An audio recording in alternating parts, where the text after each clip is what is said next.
It is Wednesday afternoon. Michael Thurmond, you've made some big news today. You announced that you are running for governor, and now you're here talking to us on the Georgia Vote. Thanks for making the time. Thank you so much for allowing me to stop by, Zach. I'm excited about the future of Georgia and excited about the opportunity to campaign across this state to become Georgia's 84th governor. Let's talk about this announcement and this campaign. The big question on everybody's mind, why do you want to be Georgia's next governor? This is a pivotal moment in the history of our state. As a result of the big, beautiful bill, there's been a historic transfer of responsibility and authority to states. And I believe that if we can build coalitions, if we can focus on the kitchen table issues, move away from the divisiveness of cultural wars, of cultural issues, and focus on things that people care about most. What I'm hearing when I travel around Georgia, people want us to focus on reducing the cost of groceries, making health care more affordable, helping the ability to pay rent and mortgages, making it more affordable. The citizens of Georgia are telling me to get back to the basics, reject the nonsense, and improve the quality of life here in my county and in my city. I think you used the phrase bridge builder in your announcement. Is that a fair description of how you feel you are as a politician? Well, not just as a politician, but as a person. Even before I entered elective office, I've always felt that the most important thing we can do, number one, is to listen, and out of that, to build consensus, to be a bridge builder. And sometimes, Zach, you have to be the bridge yourself. I think that there are great opportunities that we can create more opportunities. We can grow our state if we can rise above the partisanship, hyper-partisanship, rise above the divide between North Georgia, South Georgia, urban, rural, suburban, and do what's best for all Georgians. You talk about rising above the partisanship, but you've also criticized President Donald Trump's signature Big Beautiful Bill, which was a partisan bill passed along partisan lines. What partisan fights do you want to stay away from, and which ones do you think you will be fighting? Well, partisanship is a part of the American process. What I really focus on is hyper-partisanship. Hyper-partisanship puts politics before people. And I'm concerned that the result of what happened in Washington is going to put access to health care at risk for 750,000 Georgians. We have at least 4 rural hospitals that are at risk of closing because we've not expanded Medicaid and made health care more affordable. What I'm saying is, let's get back to the basics. Let's do what's best for Georgia, not what's best for any political party. If we do that, I know we can progress our state. Do you think that argument can carry the day in a primary race where historically candidates tend to be pulled towards the polls of their party before they go on to face a general electorate? I've been a lifelong Democrat, and I'm a loyal Democrat, and I will die a Democrat. So it's not about partisan politics. It's about solving problems. I will never put my party affiliation before what's in the best interest of the state of Georgia.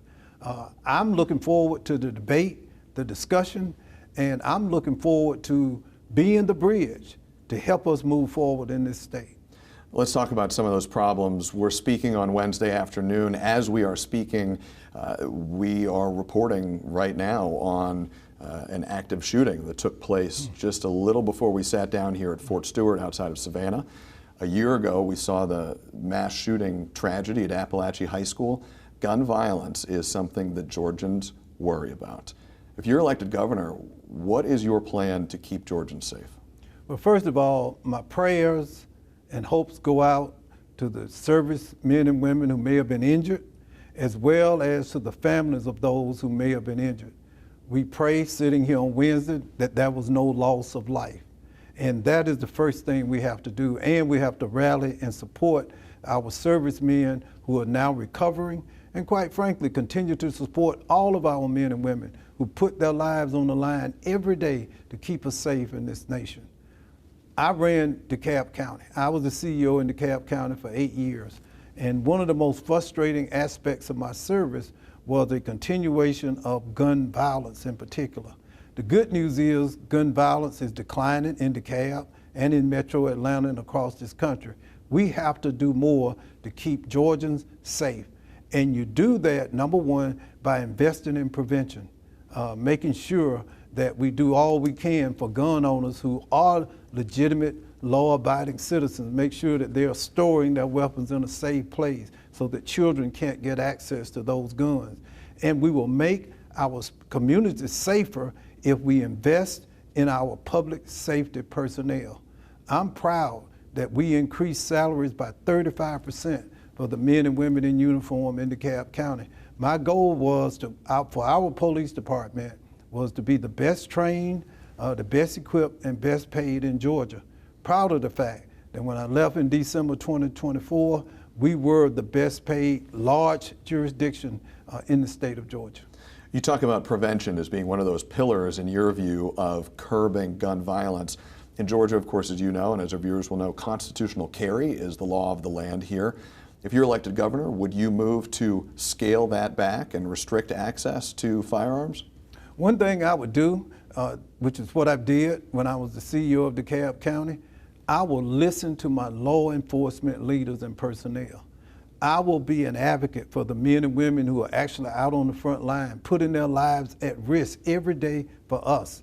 I would want them to know that they would have a friend in the governor's office, and I would listen and work with them and support them in any endeavor that could keep the community safe and also to keep them safe.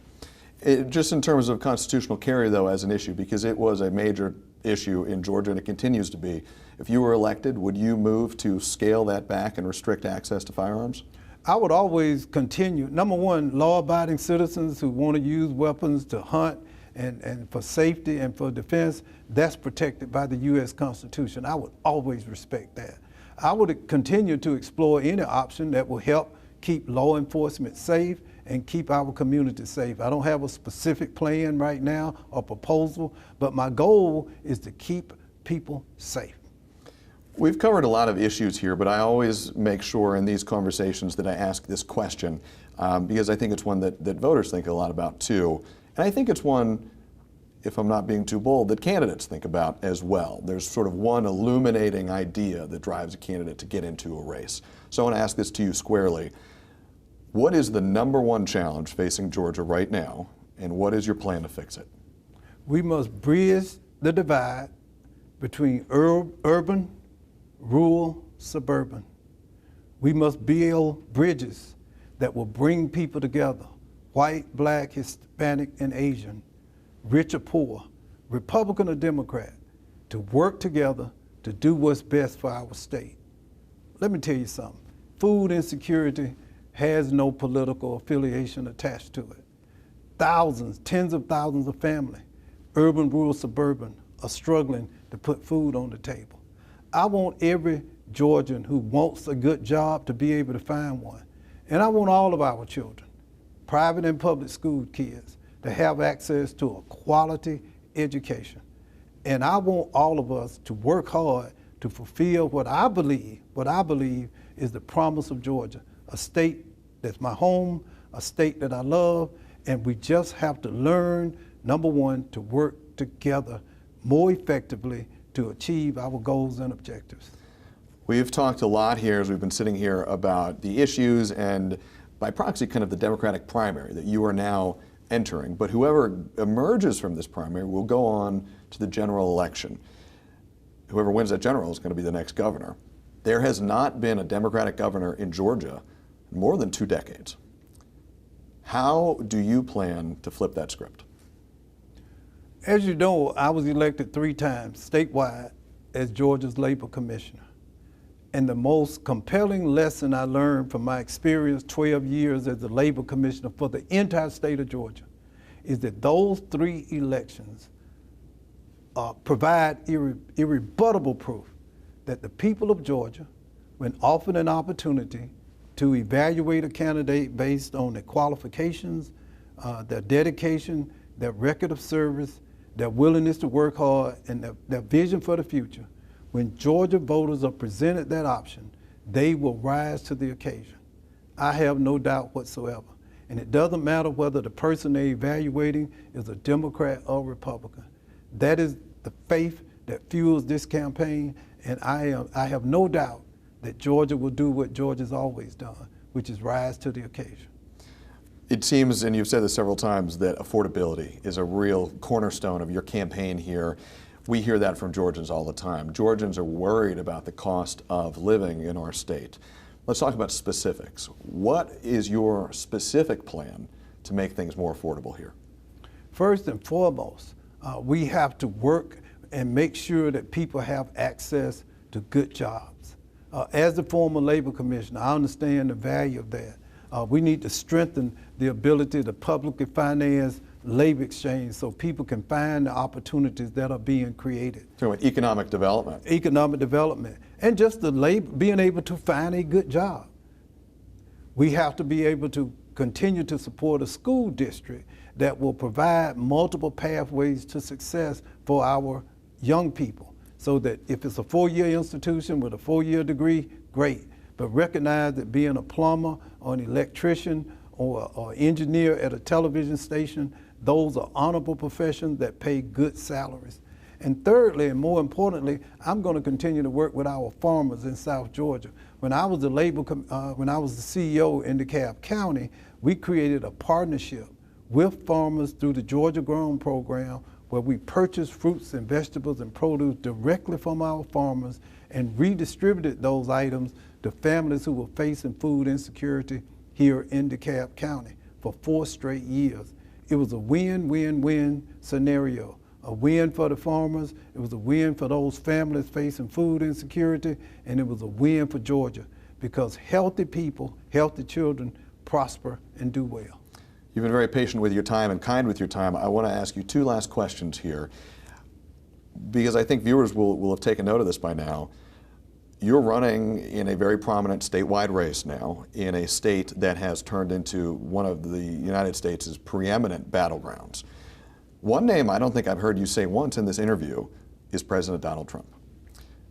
What do you see the relationship between the Georgia governor's office and the federal government under the Trump administration if you win this race? I will work with anyone who wants to work for and on behalf of the people of Georgia. Whatever I can do to build bridges, to create opportunity, whether it's with the Republican administration in Washington or Republican members of the Georgia House and Senate. We have to work together. Look, when I was labor commissioner, my last 8 years, we had Governor Sonny Perdue. He obviously was a Republican. But my #1 focus was not on him, but it was on the tens of thousands of Georgians who were flooding into our career centers, looking for jobs, looking for economic opportunity. Look, there's a discussion about fighting Trump. I'll fight for working families. And if that's fight President Trump, so be it. But it's not the only thing you have to fight against. It's not who you're fighting against, but it's who you're fighting for that makes the difference. And I'll be fighting for hard-working Georgia families. Is it your view that some Democrats sometimes get too caught up with the fight against President Trump? I don't think that. I just think there's a great deal of frustration because of the decisions that are being made, horrific decisions that are having a negative impact on families and children and persons with disabilities and senior citizens. I can understand that level of frustration, but the governor of Georgia just can't be frustrated. He or she, he will have to deliver for the people of this state. And so you have to rise above your frustrations and continue to always pursue the better angels and do whatever it takes to improve the quality of life for the people who will hire me to do this job. They're not hiring me to be frustrated. They're hiring me to get the job done. You bring me to my last question. You referenced it just in your answer there. Talk about young people. We hear a lot of frustration from some of the youngest Georgians and the youngest Americans who feel like the system just is not working for them. If you could speak to them right now, the 20, 25-year-old Georgians, even the high school kids who are looking at this world that they're about to enter and they're worried, what's your message to them? Do not lose faith. We don't have to make America great again. America has been, is, and will always be the greatest nation on the face of this earth. I quote President Lincoln, the last best hope for mankind.